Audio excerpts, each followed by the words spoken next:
Supreme Leader Ayatollah Ali Khamenei Iran's Supreme Leader Ayatollah Ali Khamenei has been killed in the American-Israeli strikes on Iran. Ayatollah has been killed.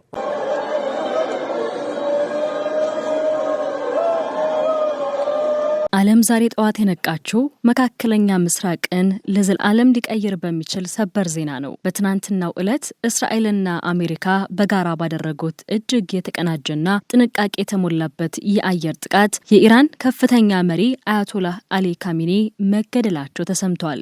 ይህ ክስተት የኢራን እስላማዊ አብዮት ከፈነዳበት ከ1979 ዓ.ም ጀምሮ የታየ ትልቁ የፖለቲካ ነውጥ ነው። ለ35 ዓመታት ኢራንን በብረት መዳፍ የገዙት አሜሪካን ታላቁ ሰይጣን በማለት ሲገዳደሩ የኖሩትና መላው ቀጠናውን በሚያሳይና በታጠቁ ኃይሎች ሲዘውሩ የነበሩት ካሚኒ ፍጻሜያቸው እንዲሆናል ብሎ የገመተ አልነበረም።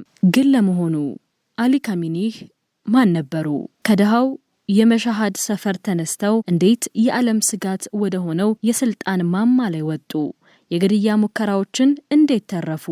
አሁንስ የእሳቸው መሞት ለኢራንና ለዓለም ምን ትርጉም አለው? ዛሬ በአስገራሚ እውነታዎች የአያቶላህ አሊ ካሚኒን ከውልደት እስከ ትላንትናው ፍጻሜ ድረስ ያለውን ሚስጥራዊ ታሪክ በጥልቀት እንመረምራለን። ዛሬ ዓለም በትላንትናው የእስራኤልና አሜሪካ ጥምር ጥቃት በአያቶላህ አሊ ካሚኒ ላይ ስለተፈጸመው ግድያ እያወራች ቢሆንም የዚህን ሰው ታሪክ ለመረዳት ግን ከ87 ዓመታት በፊት ወደ ነበረው የኢራን ደሃ መንደር መመለስ ግድ ይላል። አሊ ካሚኒ የተወለዱት እንደ አውሮፓውያን አቆጣጠር ሐምሌ 19 ቀን 1939 ዓ.ም በመሻድ ከተማ ነው። አባታቸው አያቶላህ ሰይድ ጃዋድ ካሚኒ እጅግ ዝቅተኛ ገቢ ያላቸው የሃይማኖት መምህር ነበሩ።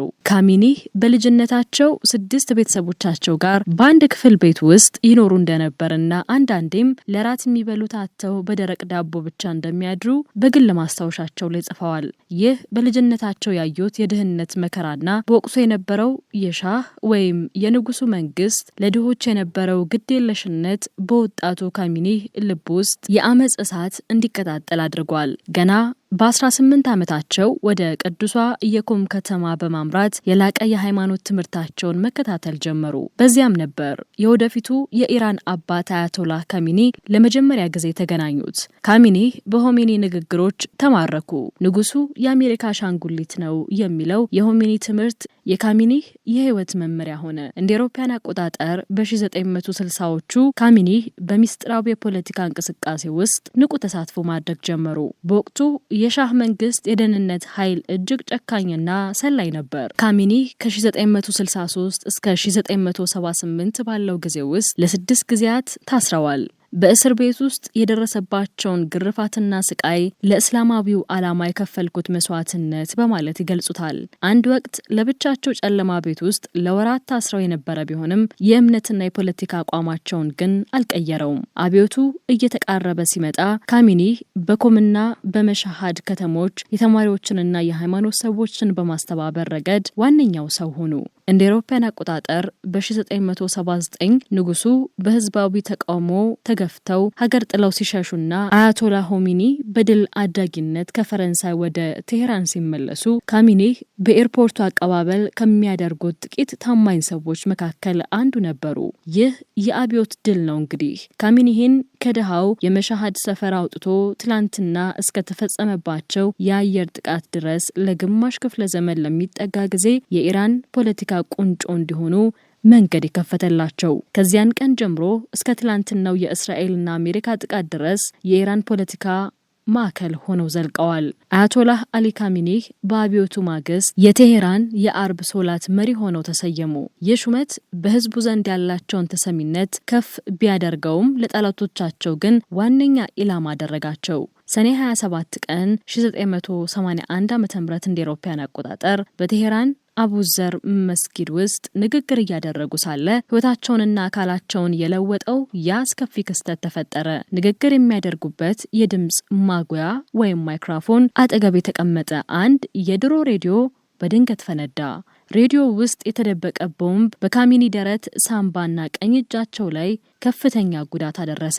ለሳምንታት በሞትና በህይወት መካከል ተዋግተው በተአምር ቢተርፉም ቀኝ እጃቸው ግን ከዚያ ቀን ጀምሮ እስከ ትላንትናው ፍጻሜያቸው ድረስ መንቀሳቀስ አይችልም ነበር። ዛሬም ቢሆን ካሚኒ ለሰላምታም ሆነ ለጽፈት ግራ እጃቸውን ብቻ የሚጠቀሙት ለዚህ ነው። ይህ ክስተት በደጋፊዎቻቸው ዘንድ ሕያው ሰማዕት የሚል ስም አሰጣቸው። የግድያ ሙከራው ካሚኒህን ከትግል አላገዳቸውም። ይልቁንም በሀገሪቱ ፖለቲካ ውስጥ ያላቸውን ቦታ አጠናከረው። እንደ አውሮፓውያን አቆጣጠር በ1981 አጋማሽ ላይ የኢራን ፕሬዝዳንት ሆነው ተመረጡ። በወቅቱ ኢራን ከጎረቤቷ ኢራቅ ጋር እጅግ አውዳሚ በሆነ ጦርነት ውስጥ ነበረች። ካሚኒህ እንደ ፕሬዝዳንትነታቸው የጦር ግንባር ድረስ በመሄድ ወታደሮችን ሲያበረታቱና ስትራቴጂ ሲነድፉ የታዩበት ወቅት በወታደራዊው ክፍል ውስጥ ጥልቅ ታማኝነትን እንዲያተርፉ አድርጓቸዋል። ሆኖም ግን ካሚኒህ ፕሬዝዳንት በነበሩበት ወቅትም እንኳን በአብዮቱ አባት በአያቶላህ ሆሚኒ ጥላ ስር ነበሩ።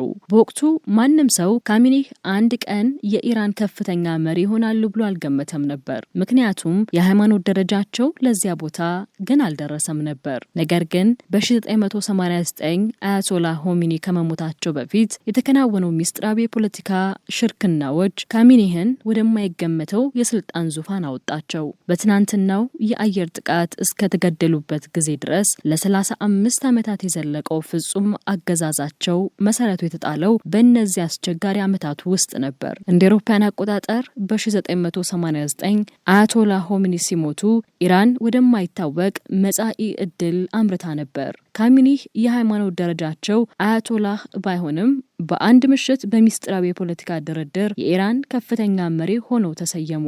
ከዚያን ቀን ጀምሮ እስከ ትላንትናው የእስራኤል አሜሪካ ጥቃት ድረስ ካሚኒህ ከፕሬዝዳንቱ በላይ ፍጹም ስልጣን ያለው የኢራን ብቸኛ ባለቤት ሆኑ። ካሚኒህ ወደ ስልጣን እንደመጡ ቀዳሚ ተግባራቸው ያደረጉት የአብዮታዊ ጥበቃ ሰራዊት የተባለውን ወታደራዊ ኃይል ማጠናከር ነበር። ይህ ኃይል ከሀገር መከላከያ ሰራዊት በተለየ ለካሚኒህ ብቻ ታማኝ የሆነና ሀገሪቱን ከውስጥም ከውጭም ከጠላት የሚከላከል የብረት መዳፋቸው ሆነ። ካሚኒህ አሜሪካን ታላቁ ሰይጣን፣ እስራኤልን ደግሞ ትንሹ ሰይጣን በማለት በመጥራት ኢራን በኒውክሌር ቴክኖሎጂ እንድትበለጽግ ቢሊዮን ዶላሮችን አፍስሰዋል። ይህ የኒኩለር ህልማቸው ነው እንግዲህ ዓለምን ላለፉት 20 ዓመታት በውጥረት ውስጥ ያቆየው። ከኒኩለር ጎን ለጎን ካሚኒህ የመቋቋም መስመር የሚል ስያሜ የሰጡትን መረብ ዘረጉ። በሊባኖስ ሂዝቦላህ፣ በጋዛ ሐማስ፣ በየመን ሁቲዎችና በኢራቅ ያሉ ታጣቂዎችን በማስታጠቅና በመደገፍ እስራኤልን በዙሪያዋ ከበቧት። ይህ ስልታቸው ኢራን በጸጥታ ጦርነት ውስጥ ሳትገባ ቀጠናውን እንድትቆጣጠር አስችሏታል። ሆኖም ይህ መጠላለፍ ነው። ትላንትና እስራኤልና አሜሪካ የእባቡ ራስ ያሉትን ካሚኒህን በቀጥታ ኢላማ እንዲያደርጉና ተህራን ድረስ ዘልቀው ጥቃት እንዲፈጽሙ ምክንያት የሆነው ካሚኒህ በአገዛዛቸው ዘመን ለድርድር ቦታ አልነበራቸውም። በ2009 በ2019ና በቅርቡ በ2022 የተቀሰቀሱትን ህዝባዊ ተቃውሞዎች በኃይል በመጨፍለቅ በሺዎች የሚቆጠሩ ወጣቶችን ወደ እስር ቤትና ወደ ሞት ልከዋል። ለደጋፊዎቻቸው የእስላም ጋሻ፣ ለተቃዋሚዎቻቸው ደግሞ ጨካኝ አምባገነን የነበሩት ካሚኒህ ትላንት እስከተሰማው የግድያ ዜና ድረስ ሀገሪቱን በሚሳኤልና በሃይማኖታዊ አዋጆች ሲዘውሩ ቆይተዋል። በትናንትናው ዕለት የእስራኤልና የአሜሪካ ጥምር ኃይሎች በቴህራን በፈጸሙት ጥቃት የአያቶላህ አሊ ካሚኒህ መገደል መካከለኛ ምስራቅን ወደማይታወቅ አዲስ ምዕራፍ አሸጋግሯታል። ለ35 ዓመታት ሀገሪቱን በብረት መዳፍ የገዙትና የእስላማዊው አብዮት ጠባቂ ተብለው የሚጠሩት መሪ ፍጻሜ በኢራን ታሪክ ውስጥ ትልቁ የመሬት መንቀጥቀጥ ሆኖ ተመዝግቧል። ካሚኒህ ሲሞቱ ጥለውት ያለፉት የታሪክ አሻራ በሁለት ጽንፎች የተከፈለ ነው። ለደጋፊዎቻቸውና ለመቋቋም መስመር ታጣቂዎች ካሚኒህ ለምዕራባውያን ያልተንበረከኩ እስላምንና የኢራንን ብሔራዊ ኩራት ያስከበሩ ጀግና ናቸው።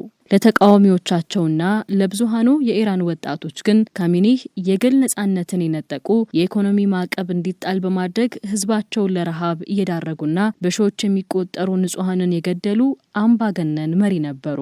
አሁን ትልቁ ጥያቄ ከካሚኒህ በኋላ ኢራን ወዴት ታምራለች የሚለው ነው። የሀገሪቱ ህገ መንግስት የባለሙያዎች ምክር ቤት አዲስ መሪ እንዲመርጥ ቢያዝም የካሚኒህ መገደል ግን ከፍተኛ የስልጣን ሽኩቻ ሊፈጥር እንደሚችል ይገመታል። የአብዮታዊ ጥበቃ ሰራዊቱ ስልጣኑን በወታደራዊ ኃይል ሊቆጣጠር ይችላል ወይስ ህዝቡ ይህንን አጋጣሚ ተጠቅሞ አዲስ ዲሞክራሲያዊ ለውጥ ያመጣል? የሚለው የዓለም ስጋት ሆኗል። በአስገራሚ እውነታዎች የቀረበላችሁ ይህ የአያቶላህ አሊ ካሚኒ ታሪክ ከአቧራማው የመሻሃድ ሰፈር ተነስቶ ዓለምን እስካናወጠው የስልጣን ማማ በመጨረሻም በትናንትናው ዕለት እስከተፈጸመው አስደንጋጭ ግድያ ድረስ ያለውን የ55 ዓመታት የደም የእምነትና የፖለቲካ ጉዞ ዳሷል። ታሪክ ሰዎችን የሚመዝነው በኖሩበት ዘመን በፈጸሙት ተግባር ብቻ ሳይሆን ጥለውት በሄዱት የሰላም ወይም የጦርነት ውርስ ጭምር ነው። ቻናላችንን ሼር፣ ሰብስክራይብ በማድረግ ቤተሰብ ይሁኑን።